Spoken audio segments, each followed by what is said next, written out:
morning, everybody, and welcome to tonight's Insurance Untangled webinar, the 2025 Blueprint for a Thriving Practice Beyond Limits. We're thrilled to have everybody here to join us in our awkward conversations. This program is proudly sponsored by Aqua Marketing, a company committed to empowering dental practices through marketing strategies. You will get CE credits, but to get those credits, you have to stay from start to finish. There will be a form coming out at the end, so keep your eye on it, and our team will give you all the information for CE credits. All right, so let me just go ahead and stop sharing my screen and get up the right slide deck so that I can introduce our panelists. We're going to go around the room and just have everybody introduce themselves. There are slides for each person. And I did not have that up. Here we go. All right. I have too many monitors. You know how, the That was only slightly awkward. Oh, only slightly awkward. Yeah. There's always got to be a little glitch because I lose something on a monitor. All right. So here we go. Laura, you're up. Oh, I'm up. Hi, I'm Laura. I'm the founder of My Dental SOP. As my little statement says, I've been in the industry. That's a lie. It's probably been over 20 years now, but I don't want to date myself. I've been in probably every role, non-clinical in a dental practice, and outside of that have done some coaching and consulting. And while in that space, I found that the gap was really the documentation of SOPs. And so that's where My Dental SOP came from, that journey of trying to fill that gap. And I'm really excited and honored to be here with Doug and Lisa and Lila, you as well. And so that's me. Okay, Lisa, your turn to be awkward. Thank you. Lisa Copeland, I'm the CEO of Communicate with Influence. I am a team communication coach and dental team communication coach, and also a speaker coach. My background is 30 years of dental hygiene. I started in implantology, and I was a restorative hygienist also for a while, which was really a great experience to be able to contribute to dental hygiene in that way. And I started my business in 2010, but I've always been a professional speaker and a dental hygienist at the same time, but am retired now after 30 years and happy to be here. Thank you for the invitation to share the podium with Laura and Doug. And Doug, your turn.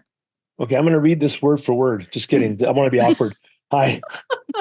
I'm Doug Fettig. I'm a dental CPA, which is usually a conversation stopper at a cocktail party. But I travel the country and I speak to dentists and dental groups about the power of living with an abundant mindset, thinking like a CEO, and embracing technology to grow their practice, improve patient care, and really try to get dentists out of that bubble that they can be in and try to think with that abundant mindset. It's what I love to do, is inspire people.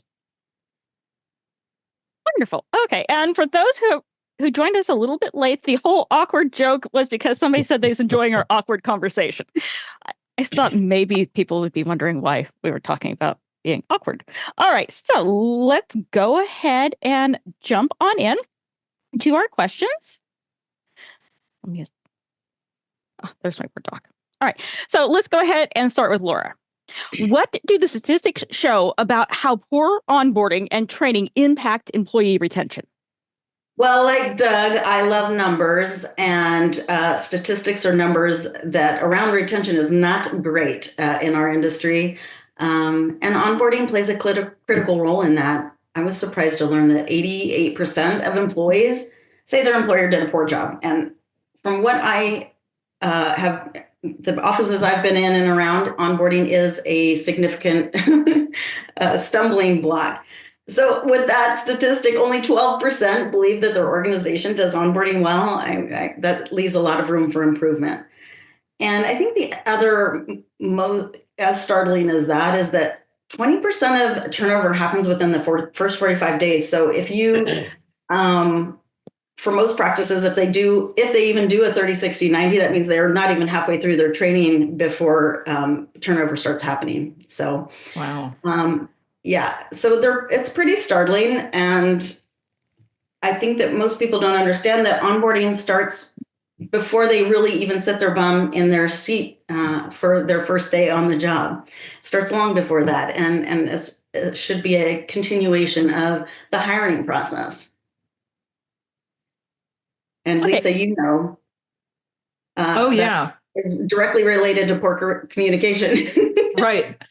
And I'm a bit, as you know, I'm a big SOP fan myself, and it starts with communication, and it starts way before it's actually part of the interview process, right? Like really asking the right questions to make sure if they're the right fit, and then starting the training before they ever come into the office. And think about the first impressions. If someone comes in on their first day and the office is really busy and chaotic, and we'll just sit over here for now, versus they come in and they come in for the morning huddle, and there's this big welcome celebration and a sign and a banner and welcome to XYZ. Think about the feeling that a person would get if they're meant to feel special that first time they walk in the door on that first day of work. They'll never forget that. Right. Yeah, instead of the dumping ground where it's like, oh, here's everything you need to know. And then Yep. I did a lot of temping in my career, and that's kind of like the first day for a lot of people, right? They show you around the office really quickly, and everybody's got their schedule already set. And here's your room, here's your instruments, here's the sterilization. Here you go. Here's your schedule. And it's really disheartening. It's not a great motivator for encouraging the person to want to stay. It's slightly different. I work for some big companies where they sit you down and you watch a few HR videos, and then they plop this 800-page policy and procedure manual in front of you, and that's day one. It's like, how is that inspiring? Well, yeah, and that binder, usually if it's in a binder, usually as they're handing it to you, the dust and cobwebs. Okay,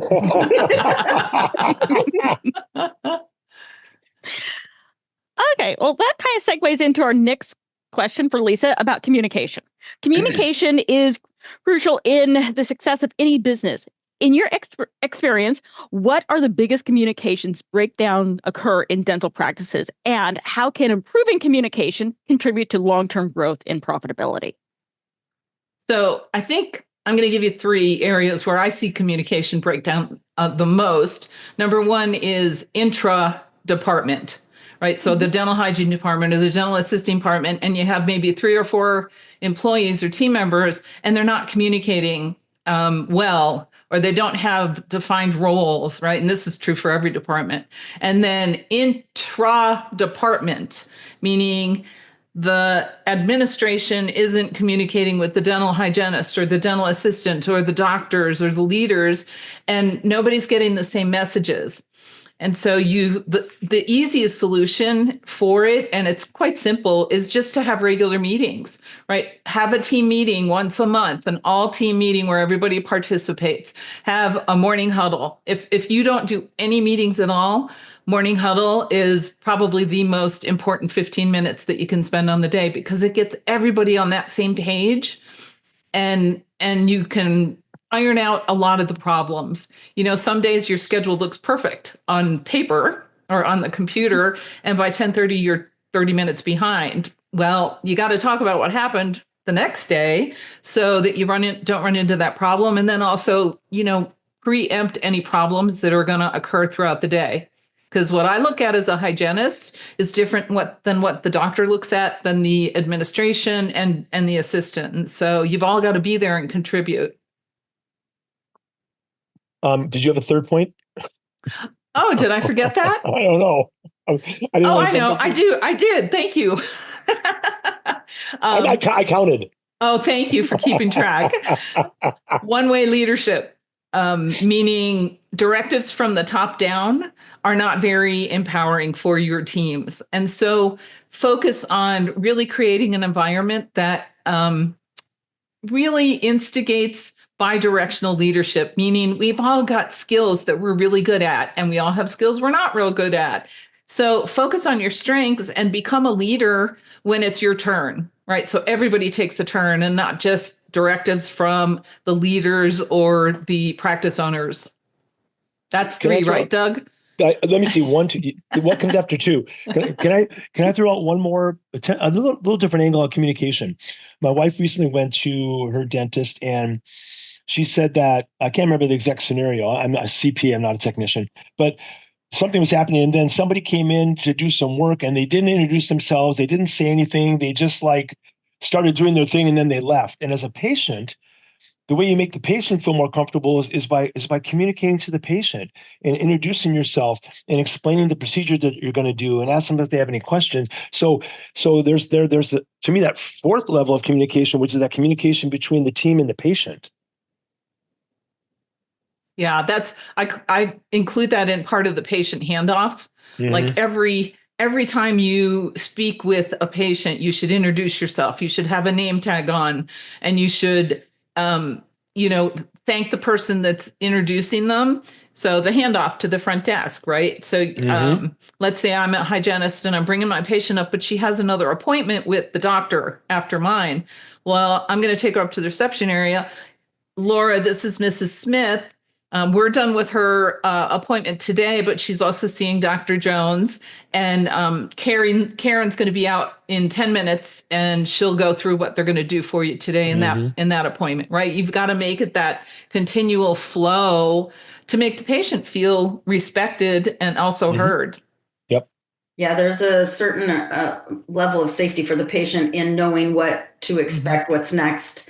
And it also helps, we often talk about, case acceptance and all of these other things. And that all comes down to the fact that they have to feel like they know, like, and trust you. And the only way to do that is to build rapport. And you build rapport by letting them know what to expect. So all of those kind of go hand in hand. Yep. And that rapport is even more important if the patient has, a higher level of anxiety, because just that communication, just that relationship connection is going to lower that level of anxiety. Love it.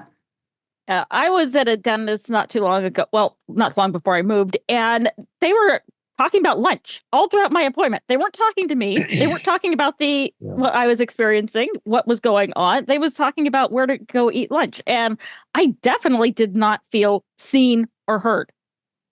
That's a great example. Oh, I'm right here. That's a really great example. Yeah. That's a great example. Needless to say, that was one of my last appointments before I moved, and I would not have gone back if I had stayed. All right. So, Doug, you're up. Let's talk about dentists wearing many hats. They do many things in practice. So why do many dentists find it challenging to balance both being the CEO of the practice and their primary producer of revenue? Well, there's a lot of reasons, but the most basic one, and I was speaking last year to a group of NYU dental students, endodontic residents who were about to graduate. They had $750,000 in student loans, okay?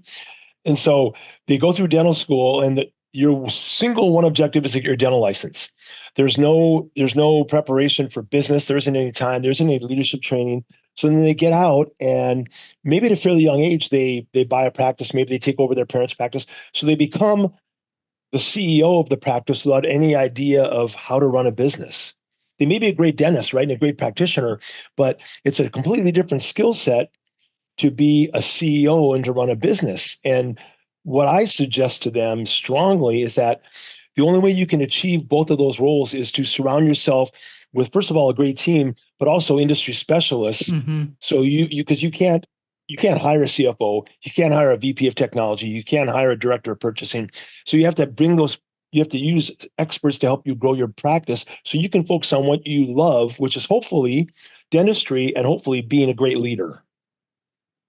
I want to touch on that, Doug. Can I go next? I don't know if I'm next, but Lisa, this goes hand in hand with all of the three things that the three of us harp on, which is that is great, surrounding yourself with all of that, and then that puts that knowledge up here. But how you disseminate that knowledge and so that you're surrounding yourself, creating that team that as you're learning these things, they know what you want, because then you end up hiring somebody who's been trained by someone else. They come with their, expertise, which sometimes isn't expertise. It's just, they've experienced all these different things at all these different locations they've had.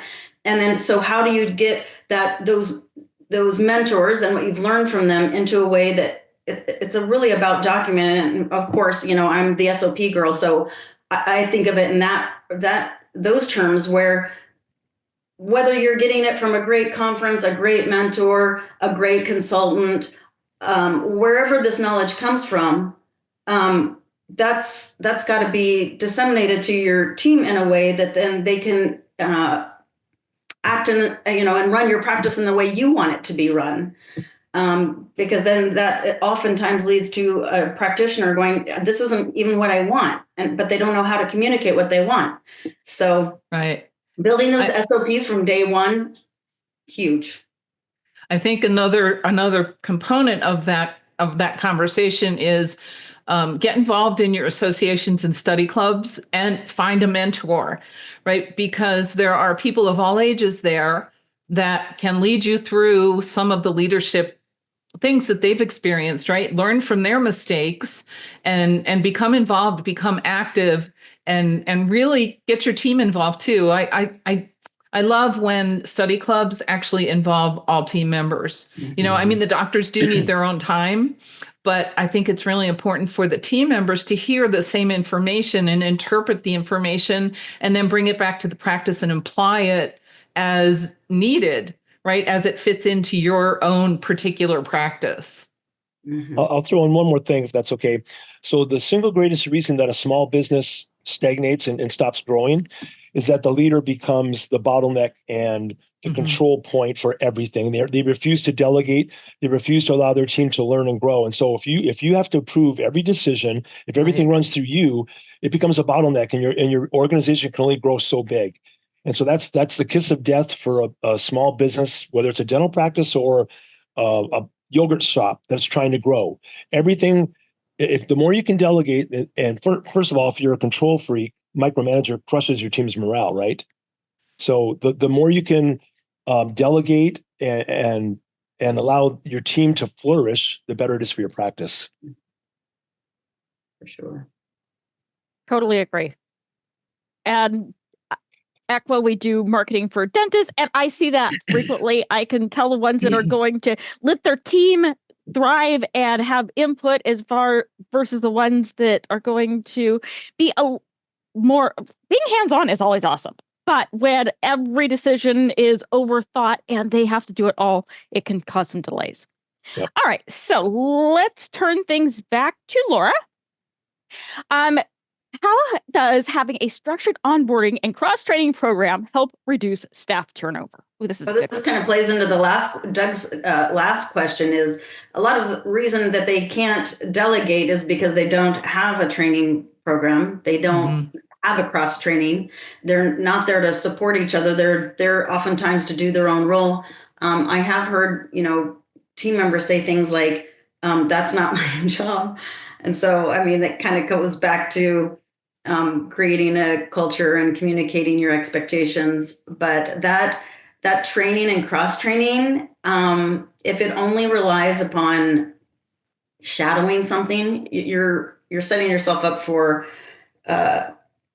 poor training in that errors, the mood of the person training that day. If they show up, do they give you everything they need? So a lot of what happens in a dental practice can happen.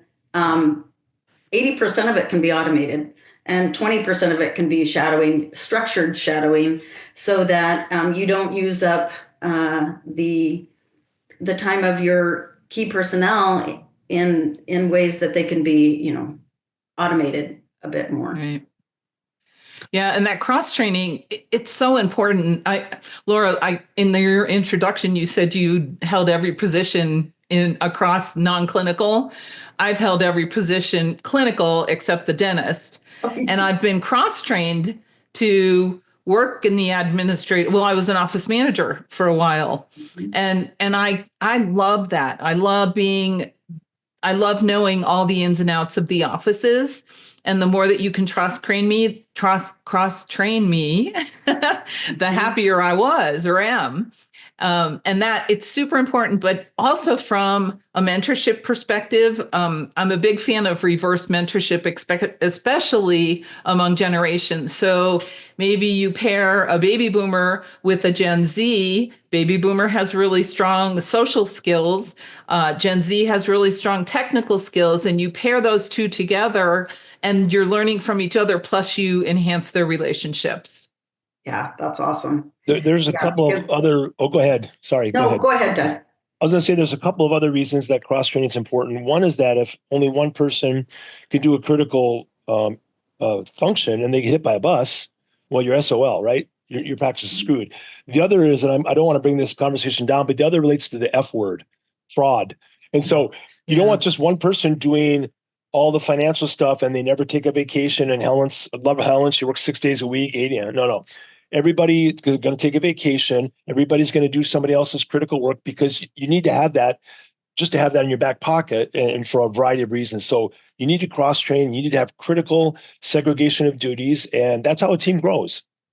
Yeah, I'm glad you brought that up. So important. Yep.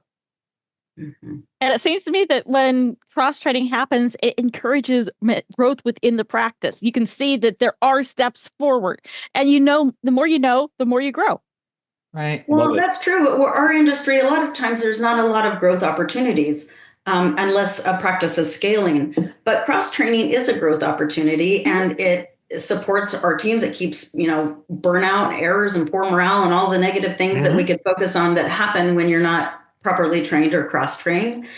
And instead, you can have, build clarity and confidence, like when I know what I'm supposed to do and I can do multiple things and I can be helpful to my team, it builds my confidence and the connection. So you touched on it. It keeps people engaged and excited to come to work when they're learning new things. Mm-hmm. Exactly.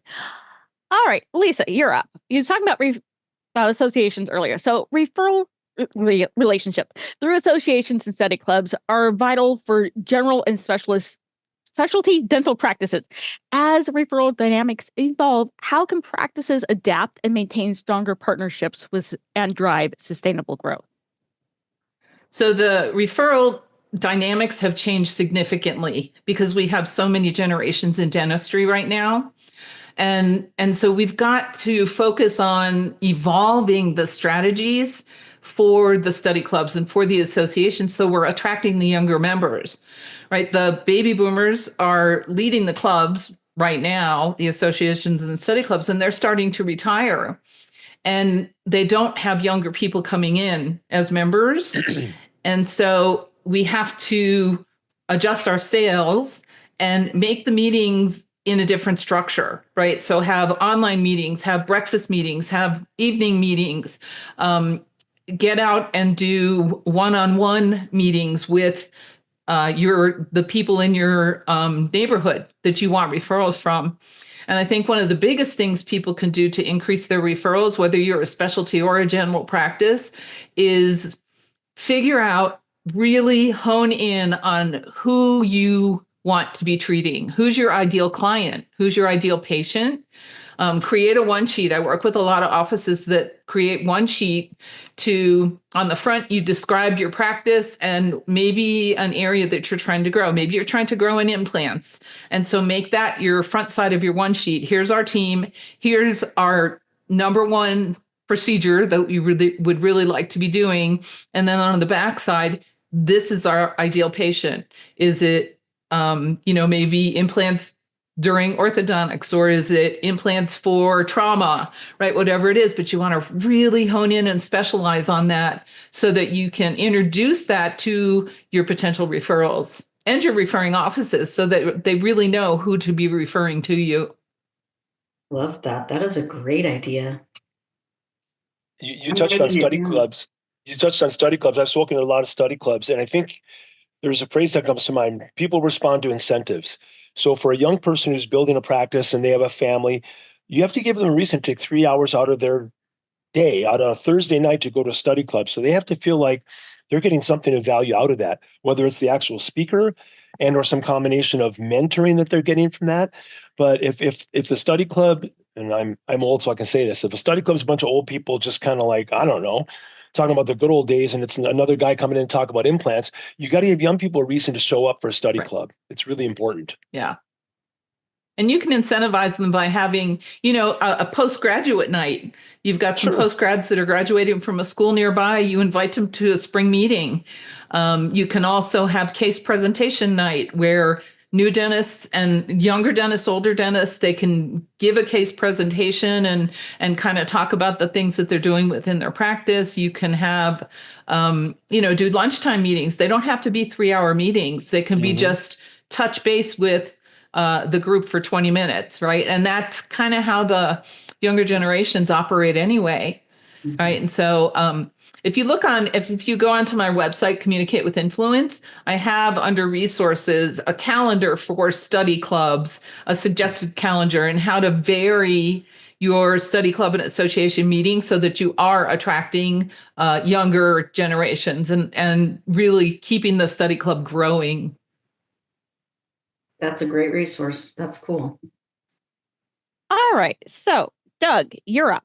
Let's talk about the dentist mindset, whether it's rooted in scarcity or abundance, and how does that end up shaping and let me restart this. The dentist mindset, whether rooted in scarcity or abundance, ends up shaping their success. And why do you consider it a self-fulfilling prophecy? So when I do my talks, I like to start out with this concept of scarcity versus abundance. And you've probably heard these terms, right? So scarcity, all that means is that I believe the pie is static in size. If my slice gets bigger, your slice has to get smaller. It's a zero-sum game. There's winners and losers, right? Mm-hmm. Whereas an abundant mindset means that I believe that we can collaborate together and we can grow the pie so my slice can get bigger and your slice can get bigger. And so think about this. So my boys who are older now, but when they were younger, they loved Winnie the Pooh, right? Anybody know Winnie the Pooh here? So Eeyore, right? Eeyore would walk around with a cloud over his head, right? Scarcity mindset. What kind of people do you think that's going to attract into your life if you walk around like Eeyore versus if you walk around with an abundant mindset, with a positive attitude, with collaboration, with the willingness to work with others? I truly believe the single most important decision you can make is when you make every morning when you get out of bed. Am I going to go through the day with a scarcity mindset or with an abundant mindset? And there's studies I can refer to, but of course you kind of attract what you give off in this world. Mm-hmm. And so if you have a dentist in their bubble and they're never going to be on food stamps and they're fine, but they just drill and fill and they kind of grumble about it, I'm never going to do this or that, but they're just in their little bubble and they're going to go through life as a victim and complaining. Well, there you go. I mean, how else could their life go? I had a business coach once tell me about entrepreneurial poverty, which is what you're kind of talking about when you are an entrepreneur and you kind of stay in your bubble and other people, you don't help your teams grow, you don't help other people grow. So you have this entrepreneurial poverty. And so it often kind of refers to solopreneurs, right? Because they kind of do it all themselves. They don't, bring in others to build the abundance. And I love your story there about increasing the size of the pie, because there is so much out there and there's plenty for everyone. And that's a great mindset for sure. Yeah. Lifting your peers up instead of looking at them as competition. Mm-hmm. You can learn from each other because, going back to everybody's got strengths. And I can help you with something that you can help me with something else. And it's a hard mindset for some people. It is, but that's why I start off with that, because I believe that that's the single most important decision you make in life is what your attitude's going to be. Yeah. Okay. So Laura, back to you. What are the essential components of effective onboarding process that help new team members become productive quickly, consistently, and want to stay long-term? Wow, I was really on one that day when I sent you my questions about this onboarding process, wasn't I? Literally, I realized there is such a gap there, and it drives me nuts because we've had such poor retention in the past 5 years for sure. And so just really creating a training roadmap, right? That's ideally digitized with videos and walkthroughs. We have so much technology that can make this easier. I think because we have so much, we kind of become paralyzed by all of the information out there. Like there's almost too much information out there. And so, I've been in offices where I come in and they want to digitize their SOPs and they have, their binder, but they also went to a conference. And so they have all this, and then they went to something else and they have that, and they had a consultant give them a bunch of stuff. So they have that. And they literally handed that over to our team and said, can you please put this into SOPs. But SOPs are really about how you run your practice. So it's great that you have these resources, but how does it impact how you do things in your practice? So if you have that refined, defined and refined, and it's about your practice, oh man, that onboarding is so much faster. And it takes, what typically takes, a poor onboarding can take up to, 90 days is a typical 30, 60, 90, but that means mastery in 90 days, where some people are just kind of getting, some offices are really still training at 90 days, not getting to mastery at all. And if you have that digitized and documented, you can actually reduce your, and this is actually a case study, reduce your training time to 21 days. Wow. That's the onboarding to getting the training done. Now that might not be mastery necessarily, but think of how much time is wasted in the back and forth communication, the writing it down, checking their notes. Like having an actual training path that's documented, digitized, you can search it, refer back to it. If you don't use it in the first day, I think you lose 50%. If you don't lose it in the first week, it's 80%. So, having this structure in place is paramount to the success, especially if you're going to scale. I mean, forget about it. If you're just a single office, it's still so valuable. Yeah, and you have less team members to actually tap into to train. So having that process in place. What were you going to say, Doug? I was going to say, think about the payback. If you can speed up that process from 90 days to 21, and then everything else is sped up in terms of their mastery. Everything is benefits from that initial supercharged orientation or whatever, onboarding. Yeah, literally everything is better. It also gives people accountability, right? And that's one of the biggest things in office turnover right now is people aren't accountable for themselves and nobody's holding them accountable. Roger Levin, the Levin Group, has an ongoing 30-year study about what the top 10% offices do that make them in that top percent. And number one is accountability, because it empowers people to contribute and to also hold each other accountable for whatever the goals are for the office. So that's a big part of the SOP, right? Is that continual touching base with the people that are doing the projects or doing the research or doing the learning in the SOP. You can't just give it to them and let them go. Right. When you mentioned accountability, it reminds me one of the most demoralizing things on a team is when you have a superstar or some superstars, and then you have somebody who's not pulling their weight, not being held accountable, and they're not being led or managed. And so the superstar goes, well, I'm doing all this, and then that person is allowed to not be accountable, to not pull their weight, and the superstars are going to eventually leave. So accountability, and you can, I would call it compassionate accountability. That's one of the most important things you can do as a leader. Well, and you've got this friction. If half the team is working really hard, and a quarter of the team isn't, and there's a little bit of quarter of the team that's not doing a whole lot, that's really frustrating for the people who really want to make the practice grow and move forward. But you're right, people will leave. Yeah. Okay, so Lisa, your question. As dentistry shifts from product-centric to people-centric model, especially with younger generations, what changes and expectations are you seeing? Gives me tea. So the product-centric to people-centric is, from a patient perspective, they really want to know that they care, that you care about them, and that you are have their best interest, right? People, it's like what you said, that your dentist and the staff was talking about lunch the whole time you were at the appointment. That's not a great patient experience, and that's really what people are looking for.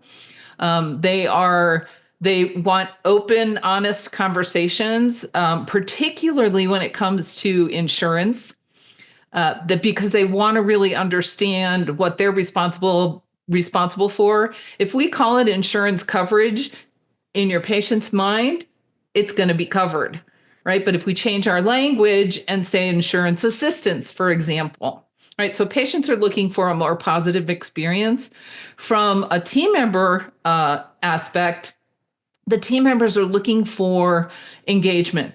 They want growth. They want continuing education opportunities. They want to contribute to the team. They want to really understand the practice and how they can contribute, and they want to have a voice, right? Because if we have a dictatorship where the leaders are always making the decisions, they're not going to feel like they're included in the decisions. And then I do a lot of speaking on generations, and so I always kind of find my way back there. The younger generations also want to know that your practice is contributing to the community and making a difference.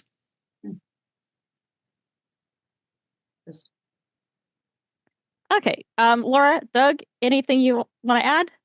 Well, I don't know if insurance is going to come up in any of the other questions. I kind of have PTSD. I don't think we should even call dental insurance because it's not. I'm sorry. Right. It's more of a coupon or a gift card. If I have medical insurance and I have a major medical issue, for a lot of people, I have a maximum out of pocket and then I'm covered. If I need a full mouth reconstruction, how much does my dental insurance pay? Not much. I don't know, not much. And then you're on the hook. So people think, oh, I have dental insurance. Not really. You have a gift card or a coupon. And I'll get off my soapbox at that point. But I just, it's really not insurance. Insurance normally is like something that protects me from a catastrophic failure. That's the word. It's the word insurance. That's why we have home insurance. That's why we have auto insurance. But dental insurance, you get a little bit, and then you're on your own.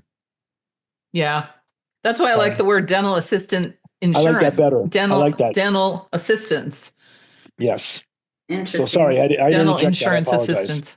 Doug, hey, you could get me started. I can go all day long on talking about how frustrating insurance is, and the team members who don't know how to do it, or the denials, and they're always coming up with new rules. So even having SOPs around insurance feels like a full-time job because they're always changing their rules, but not really ever,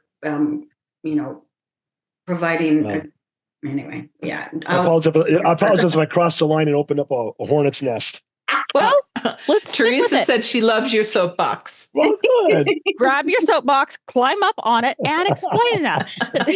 You said that dental insurance really isn't insurance. It's more like a gift card. So explain what you mean by that, and let's dive in. Let's dig deep. Okay, so let's say I don't have a dental insurance. I just pay out of pocket. Fine. I can afford to do that. I'm privileged, whatever.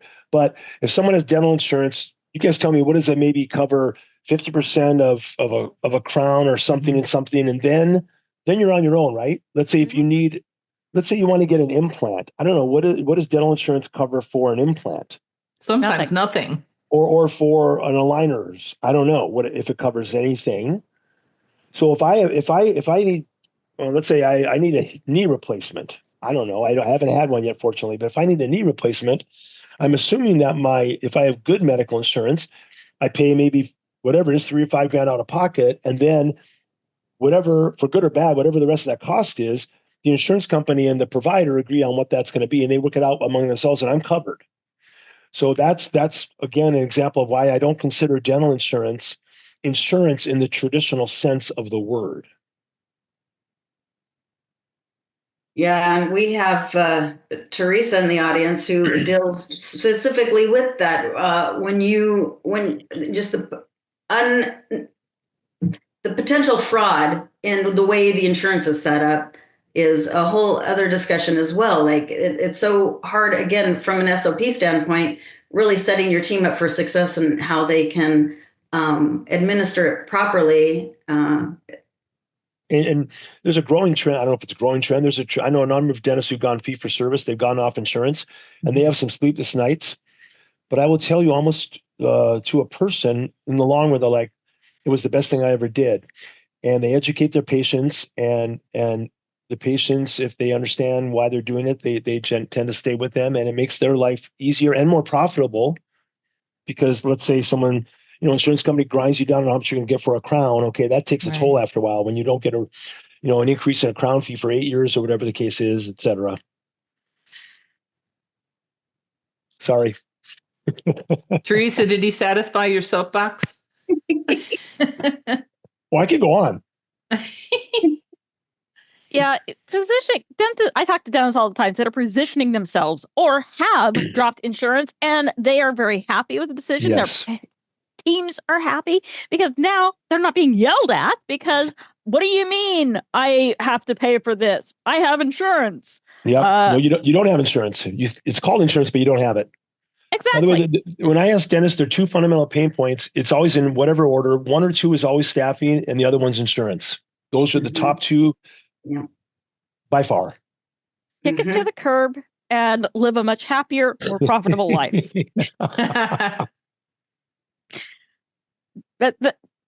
And think about all you won't have to pay in headache medicine because you don't have insurance to deal with anymore. Exactly. Okay, so Laura, you're up. Okay. I don't know how you're keeping track. I have a list I just keep cycling through. Okay. I help doctors get out of the insurance game all the time because when you start positioning them to bring in those, like you're talking about your one sheet.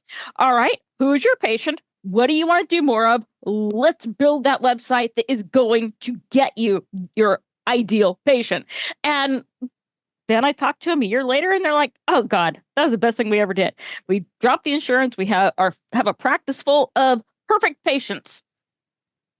All right. So, Laura, what are the most common operational influences you see in dental practices and how can a well-documented system help address them? Insurance processing. Okay, wait, I'll get off of that. Keep going. I might not be in a dental office, but I talk to doctors all the time. I understand how painful it is. It is painful, but it's reactive problem solving instead of proactive systems when you don't have documented systems, right? They're responding to problems. They're responding to out of control aged receivables. They're responding to denials rather than really following a great procedure, checking the box, dotting the I's, crossing the T's, all of those things. And some of it's because they don't know or they've been in the role, even those who have been in the role a long time. We have some clients who just have not kept up with the education of what has changed. So keeping SOPs, okay, that's great, but they have to be, kept up to date. So I think, but to answer your question, those most common ones I think I see, first of all, is verbal only shadow training, like we've talked about. That's a huge one because then you don't have a skilled workforce. And that leads to those workflow issues like insurance processing and treatment planning and the follow-up, all of the parts and pieces of the communication with the client journey. And then, that's two. I guess the third would be kind of go back to that lack of communication between teams and passing that baton. But, of course, I'm going to harp on it one more time with if it's documented what your processes are, even if it's just a checklist. Start there. If you don't have anything else, start there. Because that improves, the speed, the compliance, reduces errors, billing, scheduling, patient care, there's like so much error that happens that could really be mitigated. So can I ask a question off of that answer? Sure. So if a practice is not, if they don't have any systems in process, what would you tell them to, you eat an elephant one bite at a time? What would be the first thing that they need to address? Well, I love getting the team involved. It makes them feel like they're a part of that what they're doing matters. I would have them kind of create just starting with, if they have nothing, starting with what do I do? Because the part that's kind of cool about that, then you do see if there's like duplication or redundancy, things that, or a lack of awareness about what they should be doing. So I do like, in a perfect world, I like including the team and having them document what they do. Then you can fill in the gaps. We have tons of templates and you can go to ChatGPT and get 90% of what you need, right? Yeah. And then edit it and customize it to your practice. But But I do like that you asked that question because you're a communication person. So asking them, what do you do? Having them be a part of it, asking them where the gaps are, what's missing. Yeah. Yeah. So important. I love that answer. I love the psychological aspect of getting the team involved, because if you get the team involved and you come up with action items and plans, if they weren't a part of the process and it's just coming down from the mountaintop, they're like, whatever. If they were a part of creating that plan and that action plan, they're far more likely to be invested in implementing it. Right. For sure. Yeah. One of the questions I always ask teams when I'm working with them is, do you have a mission statement? And they all say, uh-huh. And then I say, okay, who knows it? Nobody. And so one of the challenges that I tell them to take on at one of their team meetings is review their mission statement and revise it. It's got to be updated to fit today and to fit the direction of the practice. And so everything should have the team involved as far as making the decisions of how the practice can grow. So I love that answer. It's the team has to be involved in order to be engaged and committed. I know a practice who literally they say their mission statement as part of their morning huddle every day. Oh, that's unusual. It's very unusual. I've only seen that happen once ever. Good for them, man. Do you want to hear a quick mission statement, Dennis, that I was working with? I loved it. They had it on their website, on the wall. Here was their mission statement: to make our patients, our team, and our community healthier and happier. That was it. That's beautiful. It's Make so our patients, easy. Team and community healthier and happier. People can remember it and they understand it and they can support it. So good. Yeah, they should have it on their wall, honestly. Yeah. We tell them to have it on their wall where they can see it, where they talk about it. They use the words from it. Yes. Yeah. Yep. All right. So, Lisa, you're up. Okay. All right. You've worked with many dental teams to enhance communication, streamline operations, and grow their practices. Can you share real-world examples of a practice that significantly improved their better communication? What were the key takeaways? Ooh, yes, I love this question. So one of my favorite cases was I worked with a periodontist, and he was an amazing graft, did graft procedures. And I was working for a general practice, so we were referring to him. And he wanted to increase his referrals for grafting because it's his passion. He loved it. And so we worked together and we did two things. We created a 10-minute presentation that he and his office manager would schedule once a month to go to an office in the area, either an existing referral or a referral that he wanted to attract. And he and his office manager would go in. The whole team was invited to attend. We created a one sheet on this procedure, right? He wanted to be known as the top grafter in the county.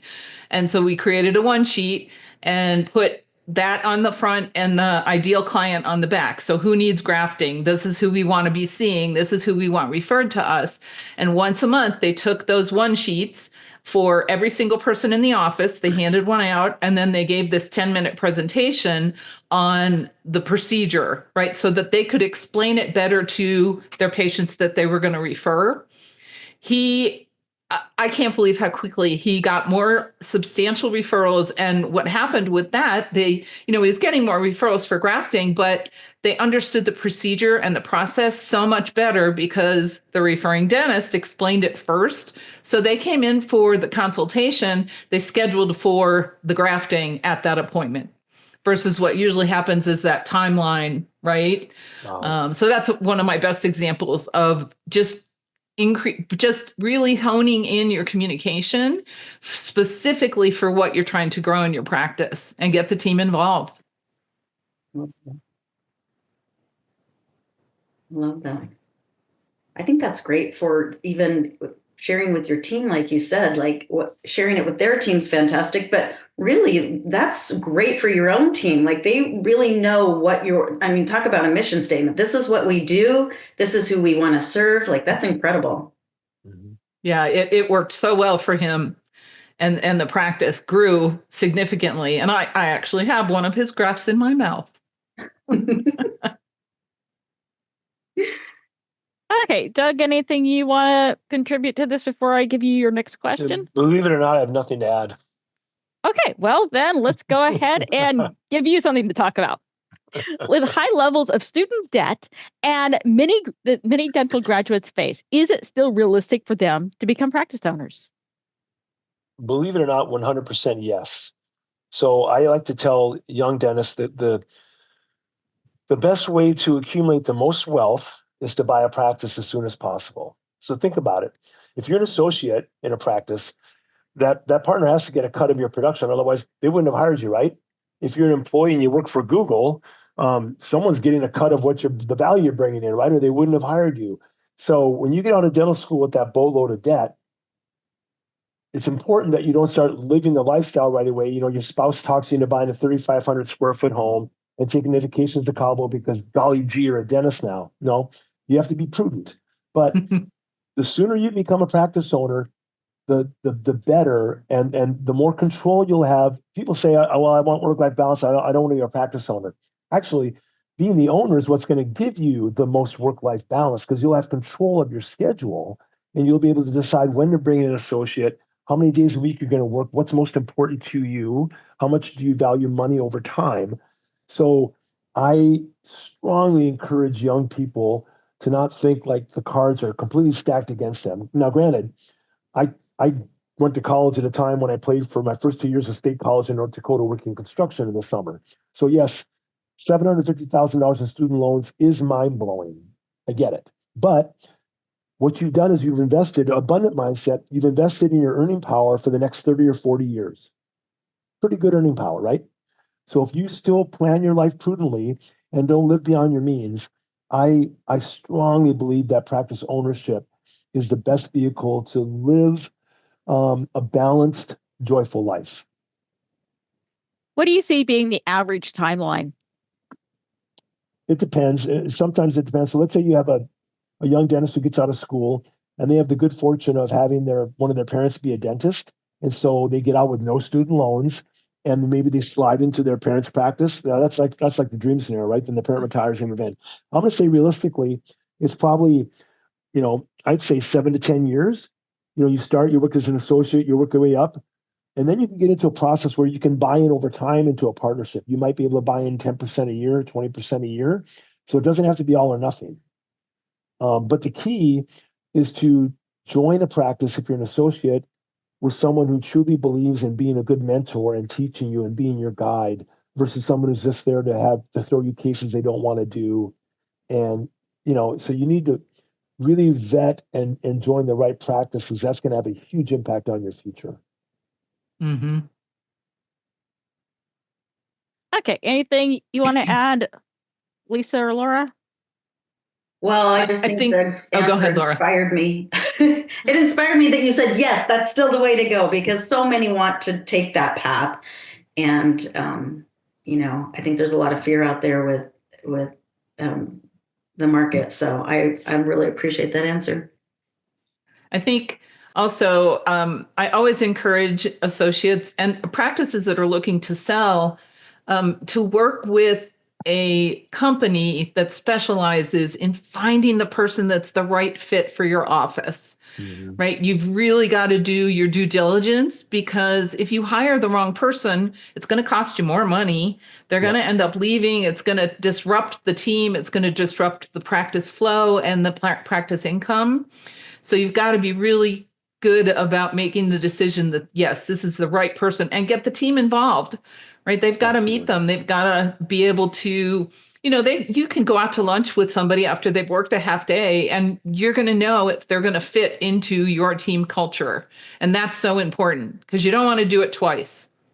You said the keyword culture, and in my little bio up front, my favorite quote from Peter Drucker: "Culture eats strategy for breakfast." Yep. If you hire someone who doesn't fit in with your culture, you can train somebody technically. You can't train somebody to have a different personality. It doesn't work that way. Culture's king. Yeah, I agree with that. And also, when you have the right culture, the strategy can kind of come together through really collaborative efforts that maybe wouldn't have been present before. Yeah, good point. Okay, we're about out of time. We have one more round of questions. Does everybody want to stick around a little bit longer and go through one more round? Are you talking to us or the attendees? I was talking to you three. Sorry. I thought you were talking to the audience. Watching the chat to see if they wanted to stay. I was too. Well, they'll get it via recording. So if you three are okay with one more round of questions. I'm sure. Well, we're getting some audience saying yes. All right. So, Laura, back to you. How can a strong onboarding process influence the overall culture of a dental practice and support long-term team engagement and performance? Oh, I love that. I love the idea that onboarding is the starting point of the culture, right? Like really making sure that they know who you are, what you're about, what your philosophy is. That's the most important, what your vision is. Like all of the mission statement, all of those parts and pieces are the most important part of the onboarding process. And so, yeah, you're starting and so often that's skipped. You start showing them their job description and start handing them tasks. And that's just a misstep for sure in the onboarding process. Did I answer the question? I'm not even sure you got me there. You got me excited about really combining those parts and pieces. I don't know, but you had really good passion. So I do. That's a winner in my eyes. Amen, yes, sister. Okay, so Doug, Lisa, any input before we go to the next question? No, she did a beautiful job summing it up. Okay, so Lisa, you have a book. Why don't we talk about your book? Tell us a little bit about the details and where we can get it. I do. It's Iron Out Your Communications. Of course, the word communication is in it. 7 simple steps to successful dental team and patient loyalty. And it's really a framework for success. I've done a few Ironmans, and I took so much of what I did in the training for Ironman, translated into life and into dental practice and into work. And so I took the acronym Ironman, and I've given you 7 different areas where team communication can really create success within your practice. And so it's a simple read, really easy for you to implement. There's a lot of engagement activities in it as well, for your team meetings or to get people more involved and engaged in contributing to the practice. Would it be awkward if I said I also wrote a book? If you've written a book, talk about it. It's a quick, easy read. It's called Revolutionize Your Dental Practice. I just pulled it up on Amazon. How to Live Abundantly, Lead with Curiosity, and Think Like a CEO. It's a lot about culture and leadership with some business stuff thrown in. But anyway, so I didn't want to be awkward, but yeah, Lisa, congrats on the author circuit. I thought this was the awkward group. I think that's And Lisa, Doug, if you have the links ready, put them in chat so that everybody listening can grab those books and learn something. Bless you. Absolutely. And one more round quickly. Let's start with Laura. Tell people how they can get in touch with you. Any information that you want to pass along. Any final remarks? Yeah, we have some great resources at our website, www.mydentalsop.com. Lots of free stuff to get you started. If you don't have anything, there's so much there. And then we just have not only our great resources, but our great team to help you. So yeah, that's the best place to get in touch with us. There's a demo on there, and so you can get an idea of what working with us looks like. Okay. Lisa, same for you. Give us a little bit of information about reaching out to you and what to expect. Yep. You can find my website, Communicate with Influence, and all of my information's on there as far as the topics that I speak on. There's a particular tab for coaching as well, for speaker coaching. The book information is on there, and that's probably the best way to find me. Send me an email. You can. I answer to all things. So text, email, phone call. I don't usually answer the phone, but I do call back. Okay. And Doug, how can we get in touch with you? my website, you can go through, my email is Doug Fettig at dentaldollarsandcents.com, which I'll throw in the thing. Or I do take text. If I get an unknown call, I will not answer it. So I'm going to put my cell in the link, but I will not answer an unknown call. But if you text and leave a message, I'm happy to respond, and I'll put my email address in the notes as well in the chat. Okay, wonderful. Thank you all. It has been very interesting tonight. I have learned a lot. So please feel free to come back and join us again soon. And to all the audience, you will be getting your information for your CE credits. So be on the lookout for that. And this has been a fantastic evening.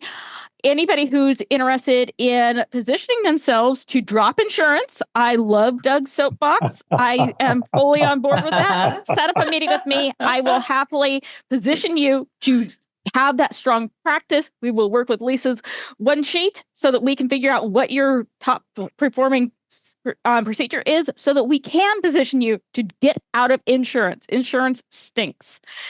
And with that, anybody have any other comments before we put a wrap on this? Thank you, everybody, for joining us. It was really fun for us. I hope you all got great information as well.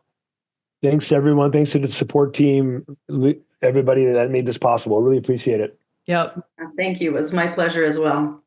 Good night, everybody.